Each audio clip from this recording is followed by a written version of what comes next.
džentelmeņa vilšanās kārtējā, bļaļ.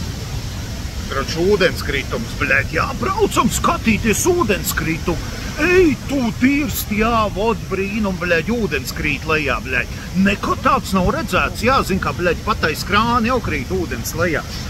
Karoči, varbūt brauciens nemaz nebūtu tik sūdīgs, bet sākumā nepiestājām ne pie laivas, bļaļ, ne pie būdas, bļaļ, nekur, ne pie kioska, var sakot, šmiga nekāda.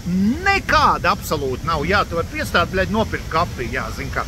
Vai vēlaties kafiju, vai vēlaties tēju, bļaļ. Es saku, štirī, neštirī, vispār, jā, bļaļ. Atbrauc, jā, nu kaut kāds tipa smukais, tu, bļaļ, pa kaut ko samaksā, pa pilnīgi bezjēdzīgu lietu esi samaksājis, jā. Tu iekap kaut kādā sūdu laivā, bļaļ, kaut kādiem sūdu penčiem, bļaļ. Nu, ot, un var pastīties šito. Nu, šis ir ķipa tas dēļ, kā brauc, jā, var sakot, pilnīgi pat tiršana, bļaļ, pilnīgi pat tiršana, jā.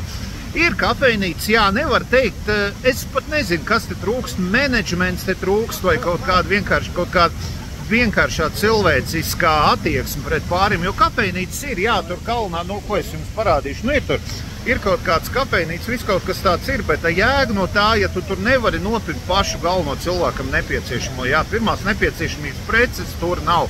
Tā kā principā visu šito tūri 10 baļu sistēmā es vērtētu ar 2 ar lielu, treknu 2, kāpēc neviens, nu tāpēc, ka, nu, bļaļ, nu cenšas kaut ko viņi te dara, kaut ko airē, bļaļ, kaut ko stāst, jā, bet, nu, kopējais iespējas ir sabojāts, jā, kopējais iespējas ir sabojāts. Nu, kaut kā tā draugi, tā kā cerēsim, ka turpmāk ies bišķiņ labāk.